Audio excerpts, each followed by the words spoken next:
He's the troublemaker. Oh, he argues with umpires. A quick temper is his reputation. Well, what was he court-martialed for? Wouldn't sit in the back of a military bus. Fort Hood, Texas. Driver asked him to move back. MPs had to take him off. Well, there, you see? I see he resents segregation. If he were white, you'd call that spirit. Robinson's a Methodist. I'm a Methodist. God's a Methodist. You can't go wrong. Find him. Bring him here. Jackie Robinson, 42. Great, great movie. Has anyone seen that? Chadwick Boseman, Wakanda. Christine and I watched that after Chadwick Boseman passed away. And he plays so many great, great people in history in his movies, doesn't he? And he plays Black Panther, which is probably his best role. And as I saw that, as he played Jackie Robinson, he's one of the great, I'm gonna come down here today. I feel like it's very intimate this morning, so I'm gonna sit right here. He plays one of the great baseball players in Jackie Robinson. He was one of the best MLB players of all time. And the other guy in that scene is Mr. Rickey. Mr. Rickey is the owner of the Dodgers at the time. And so that was years ago. And Mr. Rickey, there's this decisive moment in Mr. Rickey's life. So he pulls in the people into his office, like the general manager, and he pulls in all these guys in that scene. And he says, look, we need to get Jackie Robinson onto the Dodgers. Why does he say that? Why was the importance of that reason so important to get Jackie Robinson onto the Dodgers? Because in history, in that moment, there was segregation still going on under Jim Crow laws, which a lot of you are studying in school and or have studied in your history classes. And so segregation was a terrible thing. There was a lot of racism going on, and it had divided the whole country. And Mr. Rickey realized at that moment he could be for segregation or he could be against segregation. He could be on the right side of history or he could be on the wrong side of history. And so he knew as a powerful man, he could make the wrong decision or he could make the right decision as a very important figure. And so what did he do? He brought in his people and he said, we're gonna make an African-American man on our team, the first African-American in the MLB. Even though all the people in his organization said, we're not gonna do this, we don't support you, he said this is the right thing to do because segregation is evil, racism is evil, and we're not gonna be a part of that. And he brought in Jackie Robinson. What did he realize? He realized all of those things were evil, and he said, I'm not gonna be a part of this. And he said, I'm gonna own my justice moment. God is a Methodist, I'm a Methodist, Jackie Robinson's a Methodist, and we're gonna do the right thing. This is Serve the World Month, like Eric said, here at the Grove. We do this every year, every November. We do, if you've been at the Grove since you were a kid, we do a thing called Serve the World Month. And so we titled it here in students, here at Youth Tribe, we titled it Own the Moment. We did it a little different than in Big Church. We're gonna title it Own the Moment. Because what we want you to do is we want you to own your justice moment. We're gonna do 5 different projects throughout November that you can be a part of. And we're gonna give you opportunities to own your justice moment. We're gonna do things with Live Love, with Justice College. We're gonna do Thanksgiving boxes. And we're gonna give you different opportunities to own your justice moment. And I think all of you throughout quarantine and throughout this whole coronavirus pandemic, as you go back to school with masks on, and you've just seen the world like rapidly changing, I think you've seen, I don't need to go into that too much, I think you've seen how your world has changed from February to November. It's changed in ways that none of us could have ever predicted. And it's changed in ways where the world has, all of a sudden, we've now seen how there's racism, there's things that are coming to light now. There's a world that's drastically more divided, isn't it? There's a world where people are seeming to be more angry at each other. And I think we're seeing how the world is more poor than ever. There's a huge divide between the poor and the rich. And so my challenge to you as high school students is how can you, as we look at these words, how can you own the moment? How can you own your justice moment? I'm gonna give you opportunities this month, and your leaders are gonna give you opportunities to own the moment. Because I think like Mr. Rickey, he realized I can be on the wrong side of history, or I can be on the right side of history. And I think he was a great Christian man, is what you read about him. And he realized that God gave him an opportunity to be on the right side of history. And I think as young people right now, I think you're really leading the way. You're gonna lead the charge. Gen Z is. And I think you have an opportunity to be on the right side of history as your whole generation really leads the charge towards a new future in this. I think a lot of times when we talk about justice, that's what we're talking about. We're talking about justice. We're talking about fairness. We're talking about bringing fairness to people groups. And I think a lot of times what happens, why people don't want to get involved, is there's a lot of barriers, there's a lot of roadblocks, so to speak, that get in people's way. You could look at like this table getting in my way of you guys. And I think what happens is we see a problem, we see justice, and we think, well, there's kind of a barrier. I don't want to get involved. It seems too big. How could I even help if I wanted to help? Because it just seems like such a big problem. I think one of those huge barriers, as I was thinking about it all week, I think a big barrier, and this is gonna seem weird, but I think a big barrier is the barrier of tradition. I think we have all these traditions that you've grown up with in our country. We have all these traditions. I was thinking about in the movie, there's the tradition of segregation. And segregation had been around since really the beginning of slavery in our country for a couple hundred years. And that tradition of slavery leading into segregation had been around, and it had been around, and it had been around. And all of a sudden there came this point, and Mr. Ricky looked at segregation and he said, okay, well, we have this tradition. We have a tradition of segregation where probably his family and everyone he knew and everyone in his state practiced segregation because it was just what they did. And he had to say, well, this is wrong. Just because we do it, just because there's signs up, just because there's laws, doesn't make it right. When I say tradition, I wanted to kind of ask a question and kind of start out as we leave this word. I want to leave that up, traditions. I want to kind of start by asking this. When I say traditions today, because we don't have segregation, but we have a lot of other traditions today, what comes to mind when I say, what traditions do we still have? It could be anything, any tradition. What comes to mind? Anything, there's no wrong answer, because we have a million traditions, yeah. Christmas dinner, that's just one tradition, yes, that's good.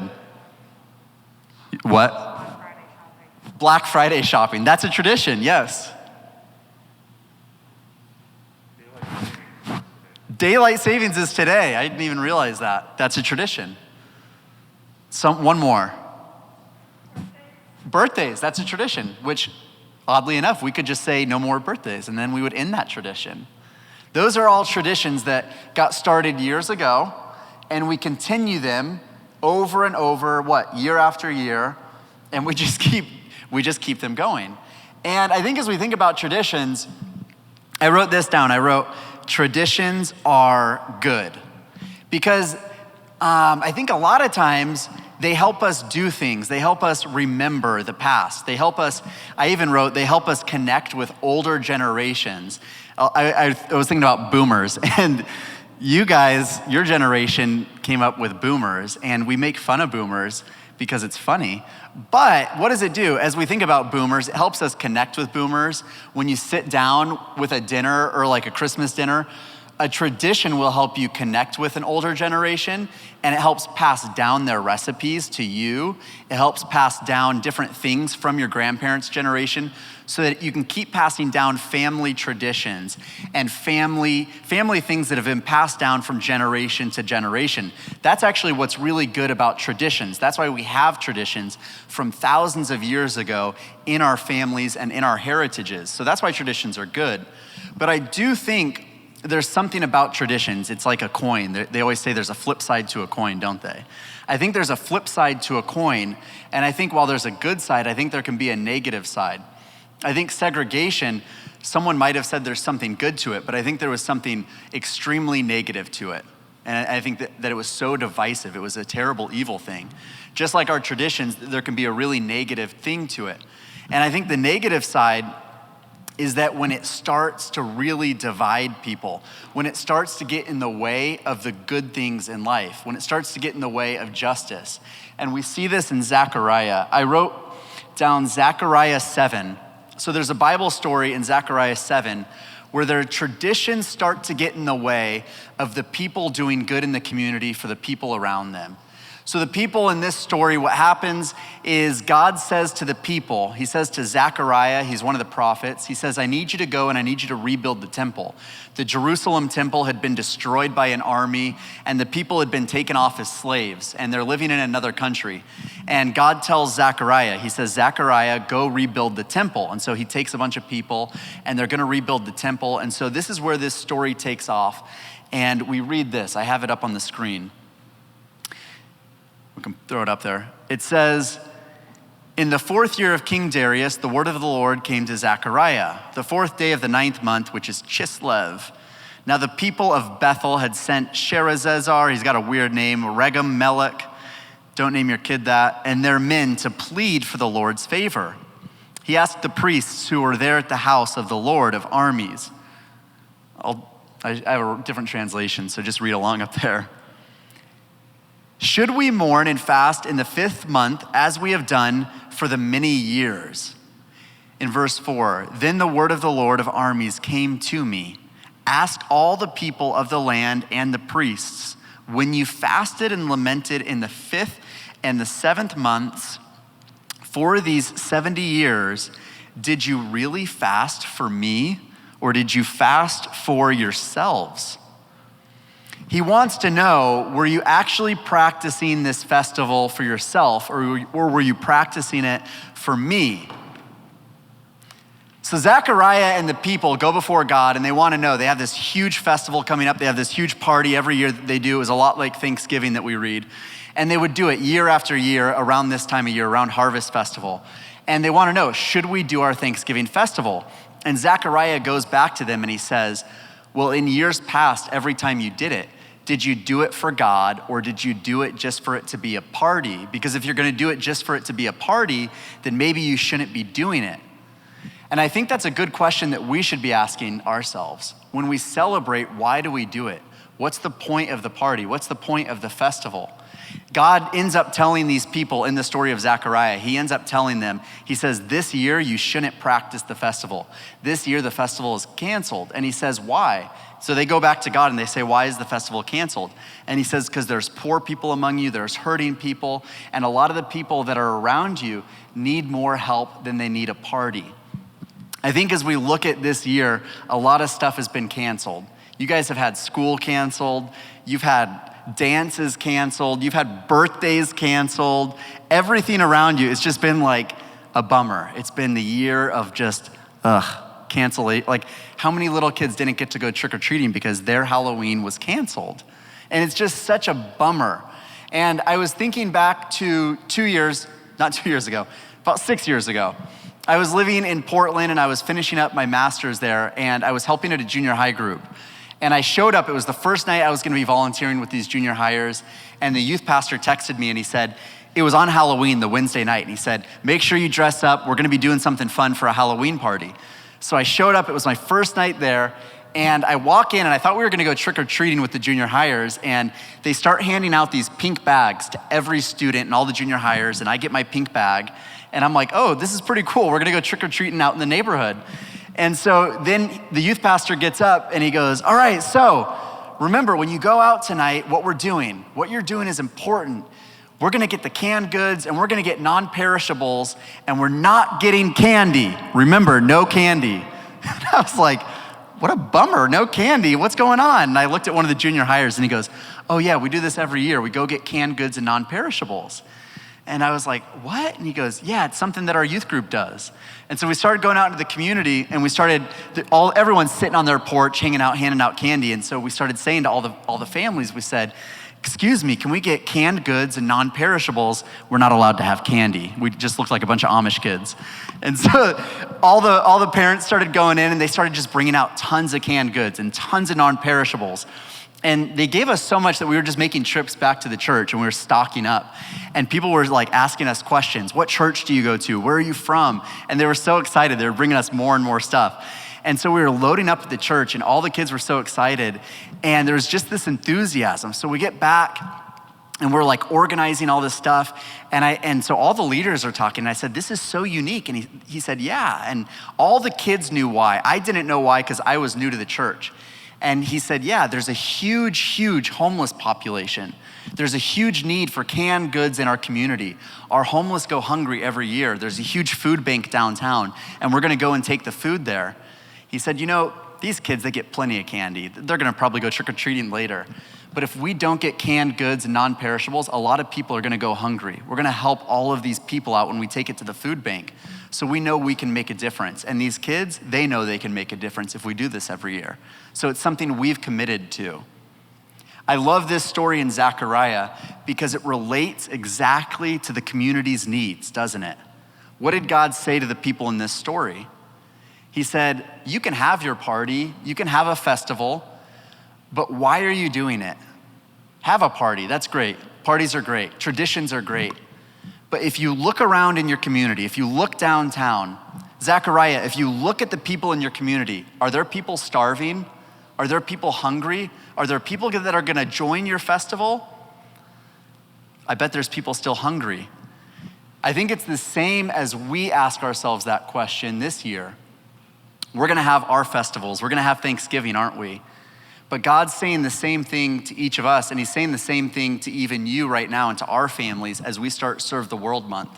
He's saying, hey, look around. Are there poor people in your community? Are there starving people? Are there people downtown that need your help? And if the answer is yes, yes, is there racism? Yeah, absolutely. Is there still a huge divide and is there tension in your community? Yeah, of course there is. Now more than ever, there's a huge divide in our country. So what can you do about it? And I think sometimes we sit there and I sit there and I go, I don't know. I think as I was even processing this more and more, I kept sitting there because I think sometimes the answer isn't just that the traditions are in our way. I think, you know what's in our way more often than not? It's that we don't want to get uncomfortable. I think, you know what we want to do, and this isn't just you. I wish I could say this in front of the big church. I think people don't want to get uncomfortable. I think it's adults and college kids and grandparents.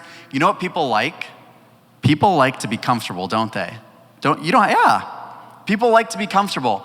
And people like to stay cozy and stay comfy, and I don't want to get out of my comfort zone. And people want to be a warm, comfy Christian and never try anything new. But I think, and I hope this isn't a shocker to you, I think I've learned a lot of things over my years. God doesn't care a lot about your comfort level as a Christian. God cares about you as a Christian growing. Pastor Craig Groeschel, he's a famous pastor in Oklahoma. He has a lot of books. And Pastor Craig Groeschel, he says this over and over again when he talks. He says that as Christians, we drift. He says as humans, even if you're not a Christian, you drift. And he says people will drift in one of two directions when they grow. He says you'll either drift away and into a place of comfort and into a place of isolation, or you'll drift into a place of uncomfortability where you're constantly growing, where you're constantly stretched. He says a lot of people tend to never go into where they're uncomfortable, where they're being stretched, where they're growing, because it's natural for humans to go this way, where they stay comfortable and never grow. You know where God wants us to go? Even when you're in high school, even when you're right now going through something that's very uncomfortable, he wants you to be more uncomfortable. If you're only at a level 2, God wants you to be at a level 8 where you're incredibly uncomfortable.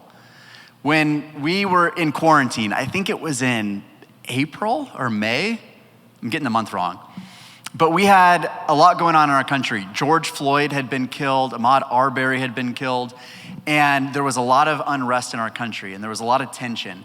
And at the Grove, we had posted that we were gonna do a prayer and justice worship day. And so I was texting people, I was texting some of you saying, do you want to join me? Do you want to come join me at the Prayer and Justice Worship Day? And some people were texting me back. I was texting a bunch of adults too, and they're like, well, is this a march? What are we doing? And I was getting a lot of text messages, even from some adults saying, what's going on here? What's the Grove being a part of? And I said, look, we're just doing a Prayer and Justice Worship Day. We're partnering with an African-American church downtown. And some people were getting really uncomfortable with it. So I was setting up, RJ and Olivia and Philip and a bunch of people here at the church. We were setting up, and Eric and Evan, and we're putting stuff outside, and it was a hot day. We were sweating, and we're loading up the vans, and it was physically uncomfortable.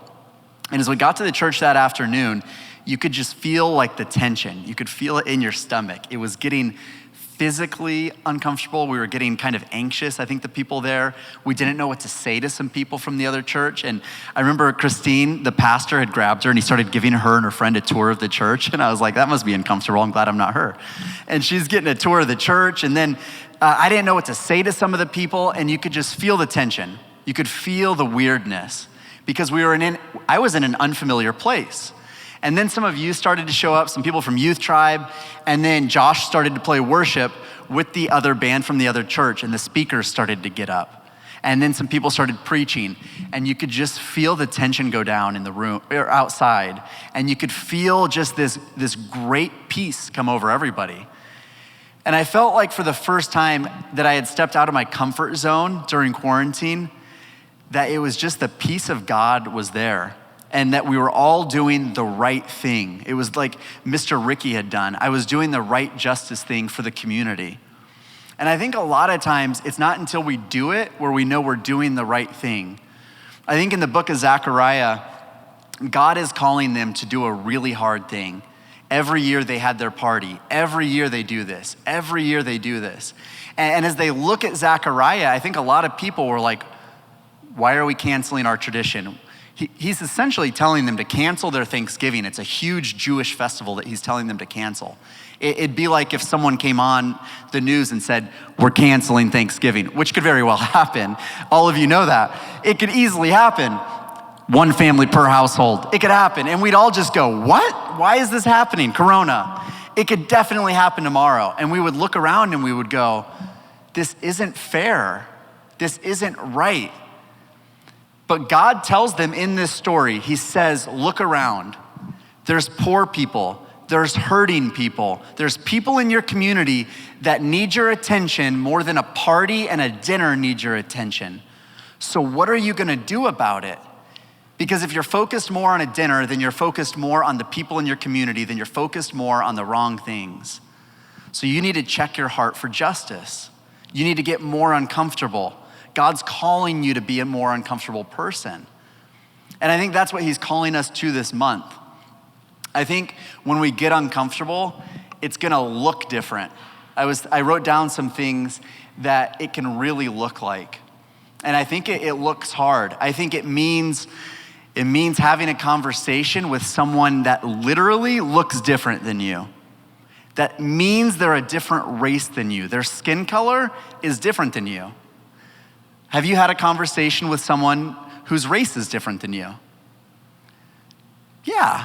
And I think having more of those conversations, engaging in more of those conversations is gonna be critical for justice. I think it means saying, I'm going to go and talk to someone who I don't understand.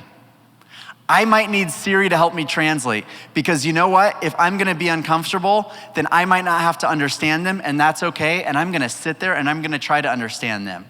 I think it means finding those ways to engage in a community where you find yourself very uncomfortable and you're serving, but it's okay to be uncomfortable there. And you're helping them out and they're helping you out and it's a two-way street of unity. My dad used this in his story this morning in his sermon about justice, and I had planned on using the same story. I think it was that impactful. 2 years ago at the Grove here, we did something with a lot of families who were immigrant and refugee families, all from Central and South America. And they were coming up to be refugees in America, and the Department of, I think it was Homeland Security, asked if a bunch of churches in Arizona could house them. And so we had over 200 families here at the Grove that started staying here for the whole day. And we were asking Grove families to start taking them in. And so my parents took in a couple families, and my mom called me, and it was early in the morning. She said, Byron, can you take a couple families to our house and entertain them for the day? And I said, I don't know what to do. I only have level 2 Spanish. My Spanish isn't that good. I don't know what I'm gonna say. So she said, just take them to the house and figure it out. So I put them in the car, and I put on Spanish radio, and I took out Siri, and I'm like, so I'm translating with Siri, and I have them in the car, and so we start driving to my parents' house, and since I'm a youth pastor, I turned on the hot tub, and I busted out all my mom's sodas, and I got up. It was the day before Halloween, so I just got all her Halloween candy out, and we're sitting in the hot tub, and the guys are wearing my swim trunks, and we're hanging out, and I'm giving all the kids Halloween candy, and I'm just fueling them up on sugar, and Javier's on my cell phone making some long-distance calls to Honduras and racking up my cell phone bill. And I said, hey, Javier, you keep dialing. This is great. Can't understand you, but this is good. So we're hanging out, and we're in the hot tub, and finally the night winds down, and they go to bed, and the next day is Halloween. And so we all go to my house for Halloween, and we dress up little Natalia. She's this little sweet 2-year-old girl, and we dress her up, and Christine's taking her trick-or-treating, and we bring her back to the house, and Christine brings out this huge birthday cake for her, and we sing her happy birthday, and it was this special moment for Natalia and for Javier and for all of us that were there. And we end up getting them all like new clothes, because when Natalia showed up, she had one shoe on, and they had traveled all the way from Honduras, and we packed up a bunch of clothes for the both of them, and we sent them on a flight all the way to New York. And that for me, and for I think a lot of people in my family, was one of the most special Halloweens that we'll ever have, to be with them and to celebrate with them and to meet them. I think as we talk about justice and as we talk about being with families who are in need and being with people who are different than us, justice can be uncomfortable. Doing justice can make us feel really anxious at times. During those 2 days that I was with Javier and Natalia and the other family, I'm gonna be honest, it was inconvenient. I had stuff to do. I was trying to clean up the church here, and I think I had stuff with some of you, and it was a really inconvenient time. It wasn't something I had planned on. I'm a planner. I like to plan things. I'm a type A, and it was inconvenient. But you know what? God doesn't care sometimes. God says, you know what? Justice is never convenient, because there's people downtown, there's people at Live Love, there's people in your community who need your help. And there's people who are always going to need you to own the moment. There's racism in our country, and our country is more divided than ever. And there's people that need you to step up and own the moment. And how can you do that? Justice is always gonna be uncomfortable. Always, always, always. I don't think it's ever gonna be comfortable. It's gonna mean you having to take a step up out of your comfort zone and saying, okay, I'm willing to do this. I don't care who's not here today. I don't care if they're not by my side today. I'll do this without them. I don't need my comfort buddy. I'm gonna go do this because I'm willing to do this for God, and I'm willing to do this for my community and for their community and for the sake of the kingdom, because justice matters, and I'll go own the moment. I'm so excited. I really am, and I hope you're excited. And I've got 5 opportunities for all of us and for all of you to go own the moment this month. We've got the opportunities back here. We've got Chinley and Live Love. We're gonna be doing Thanksgiving boxes. We are having a Barefoot Sunday in 2 weeks. And if you've never done a Barefoot Sunday here at the Grove, you're gonna lose your shoes.